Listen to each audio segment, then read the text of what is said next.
여호와여, 주께서 나를 살펴보셨으므로 나를 아시나이다. 주께서 내가 앉고 일어섬을 아시고 멀리서도 나의 생각을 밝히 아시오며 나의 모든 길과 내가 눕는 것을 살펴보셨으므로 나의 모든 행위를 익히 아시오니 여호와여, 내 혀의 말을 알지 못하시는 것이 하나도 없으시니이다. 주께서 나의 앞뒤를 둘러싸시고 내게 안수하셨나이다. 이 지식이 내게 너무 기이하니 높아서 내가 능히 미치지 못하나이다. 하나님이여, 나를 살피사 내 마음을 아시며 나를 시험하사 내 뜻을 아옵소서. 내게 무슨 악한 행위가 있나 보시고 나를 영원한 길로 인도하소서. 네, 안녕하십니까. 좋은 아침입니다. 우리가 이제 성경에 나타난 하나님을 설명할 수 있는 어떤 설명하는 여러 가지 단어가 있는데, 어떤 신학적인 용어로서 두 단어로 표현한다면 하나님은 첫째로 전지전능하신 하나님이시다. 모든 걸 다 아시고 또 강한 능력을 가지고 계신 분이시다. 두 번째는 무소부재하신 하나님이시다. 그 하나님은 어디에나 계시는 분이시다. 이렇게 표현할 수 있습니다. 그런데 이제 보통 우리가 전지전능하신 하나님, 무소부재하신 하나님, 이런 단어를 떠올리면 우리 인간들은 이 하나님을 떠올릴 때 기쁘거나 마음이 평안이 먼저 찾아오는 것이 아니라 두려움이 먼저 찾아옵니다. 다 아신다고? 정말? 어쩌지? 이런 생각이 나를 먼저 사로잡기 마련입니다. 내 안에 있는 그 나만 알고 있는 생각까지 다 알고 계시는 그 하나님께 만약 내가 회개하지 않는다면 그 하나님께서 나에게 큰 벌을 내리실지도 몰라 하는 그 두려움과 정죄감을 느끼게 마련입니다.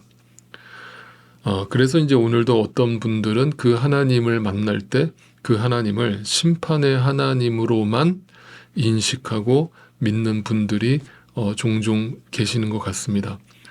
그런데 성경을 우리가 쭉 읽어보면 하나님이 우리를 다 아신다라고 하는 이 표현은 우리를 심판하시겠다는 뜻도 물론 있지만 정작 더 중요한 것은 뭐냐면 우리의 약함을 아신다라는 데 더 무게가 있음을 확인하게 됩니다.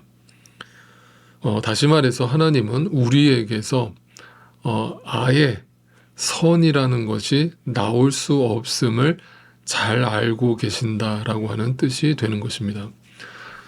따라서 이제 하나님이 나를 아시고 나를 살피신다라고 하는 이 뜻은 하나님이 나의 일거수일투족을 감시하신다라고 하는 뜻만 있는 게 아니라 나의 약함을 잘 알고 계시는 하나님께서 누구보다 나를 잘 이해하시고 그럼에도 불구하고 나를 사랑하시고 나의 죄를 덮어주심으로 용서하기를 원하신다라고 하는 뜻이 함께 포함되어 있는 것입니다. 그래서 이제 오늘 이 시편 기자는 이 하나님을 잘 알고 있고 그 하나님을 온전히 깨달았습니다. 그리고 그 하나님께 자신을 고백하고 있습니다. 그리고 그 고백 속에는 진실함이 담겨져 있습니다. 어떤 진실함인가 하면 하나님, 제가 이것밖에 안 되는 인간인 거 아시죠? 라고 하는 솔직하고 진솔하고 깨끗한 순수한 고백이 담겨져서 회개와 눈물로서 이 기도를 드리고 있는 것이죠. 자, 이 모든 것을 알고 깨닫게 된 이 시편 기자는 그 알게 된 지식이 너무나 놀랍고 감당할 수가 없어서 오늘 6절에서 이렇게 고백을 한 것입니다. 오늘 6절을 보겠습니다. 이 깨달음이 어떤 깨달음이에요? 그 하나님은 전지전능하신 하나님, 무소부재하신 하나님인데 그분은 나를 정죄하기 위한 하나님이 아니라 나를 아시기 때문에 나의 약함을 아시고 나를 이해하시고 나를 용서하시고 나를 품어주시는 하나님이심을 깨달은 거예요. 이 깨달음이 내게는 너무나 놀랍고 너무 높아서 내가 감히 측량할 수 없도다. 내 머리로는 상상할 수 없도다. 왜? 하나님, 왜 이런 나를, 왜 이렇게 자기밖에 모르는 나를 품어주시고 인도하시고 용서하시겠다는 것인지 도무지 상상할 수 없습니다. 인간의 상식으로는 절대로 풀어지지 않는 논리입니다 라고 그걸 깨달았다는 거예요. 그러면서 이제 그 다음 9절 7절부터 그 유명한 구절이 시작되는 겁니다.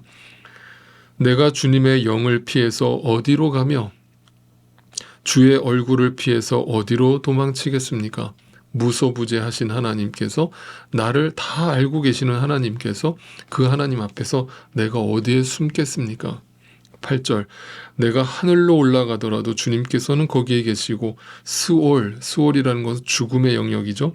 그 죽음에 내가 자리를 편다 할지라도 주님은 거기에도 계십니다.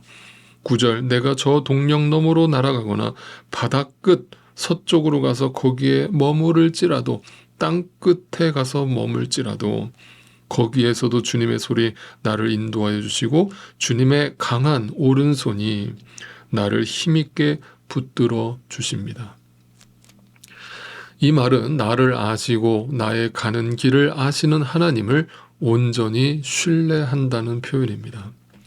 다시 말하면 전지전능하신 하나님, 무소부재하신 하나님을 깨닫고 믿어지게 된 순간부터 그 지식이 너무나 놀라워서 감당할 수 없고 주체할 수 없다라고 하는 고백을 던지고 있는데, 그래서 그 전지전능하신 하나님, 무소부재하신 하나님을 내가 이제 고백하고 그 하나님을 신뢰합니다, 의지합니다, 그 하나님을 믿습니다 라고 고백하고 있는 것이죠.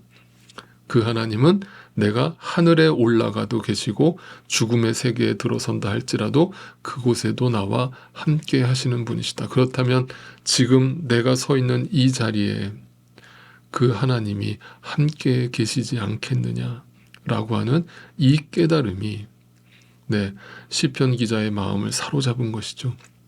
그럴 때 나의 이 고독과 외로움과 방황과 그 눈물을 아시는 하나님께서 지금도 나를 포기하지 않으시고 나를 인도하고 계심을 믿음의 눈으로 바라보기 시작하는 것입니다.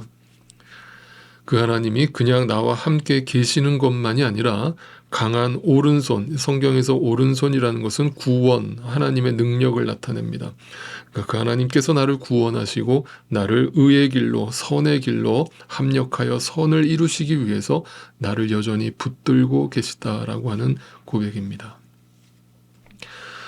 여러분 혹시 바둑을 두실 줄 아십니까? 바둑을 두실지 모르신다 하더라도 아마 상식적으로 알고 계시는 것이 있으실 텐데, 바둑은 철저하게 예의를 지키는 그런 게임이죠. 그 바둑을 둘 때 검은 돌이 있고 흰 돌이 있지 않습니까? 근데 누가 검은 돌을 잡고 누가 흰 돌을 잡습니까? 고수가 흰 돌을 잡고 하수가 검은 돌을 잡게 되어 있습니다. 이것은 아주 중요한 규칙인데요. 그런데 만약에 하수가 고수 앞에서 자신이 흰 돌을 잡겠다라고 고집을 부린다면 그 바둑 경기는 아예 시작도 하기 전에 끝이 나고 말 것입니다. 여러분, 제가 이 얘기를 왜 드리는가 한번 곰곰이 생각해 보십시오. 여러분, 믿음이라는 것이 도대체 무엇입니까? 믿음이란 아주 간단합니다. 전지전능하신 하나님, 무소부재하신 하나님을 깨닫고 믿고 인정하는 순간 그분을 내 삶의 고수로 인정하고 그분께 흰 돌을 내어 드리는 것입니다. 그게 믿음입니다. 나의 창조주 하나님 앞에서 내 인생을 내 맘대로 결정하지 않도록 그분께 내어 맡기는 것입니다. 그 전지전능하신 하나님 앞에서 나라는 존재는, 나의 인생이라는 것은, 나의 생각이라는 것은 불과 한낱 물거품 같은 것에 지나지 않으며 그런 나의 능력과 소유를 우상으로 섬기지 않겠다라고 하는 고백인 것입니다. 이것을 믿고 고백하는 자만 언제 어디서나 어떤 상황 속에서도 하나님의 도우심을 구하는 겸손한 그리스도인이 될 수 있습니다. 그렇다면 이제 지난 우리가 화요일 날 아침에 묵상했던 행복이 무엇인지 이제 분명히 아실 것입니다. 행복이란 하나님께서 나보다 크심을 아는 것입니다. 반대로 불행이 무엇인 줄 아십니까? 내가 여전히 하나님보다 더 크다고 착각하는 것입니다. 주 안에 있지 않고 내 안에 머물러 있는 것입니다. 그것이 근심이고 그것이 염려고, 그래서 근심과 염려는 곧 하나님을 믿지 않는 결과인 것입니다. 그것이 불행입니다. 오늘 시편 기자는 마지막으로 그래서 이렇게 고백합니다. 23절을 보겠습니다. 하나님, 나를 샅샅이 살펴보시고 내 마음을 알아주십시오. 나를 철저히 시험해 보시고 내가 걱정하는 바를 알아주십시오.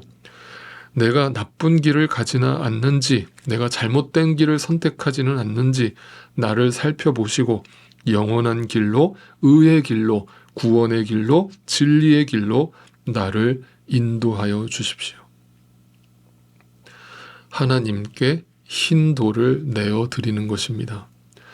나보다 크신 하나님께서 나를 살피시고 나를 바른 길로 인도해 주심을 믿고 맡기는 것입니다.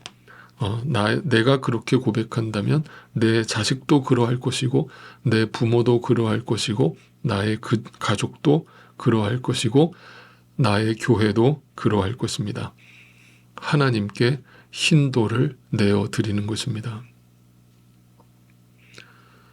사랑하는 성도 여러분, 지금 여러분의 손에 검은 돌이 쥐어져 있습니까? 아니면 아직도 흰 돌이 쥐어져 있습니까?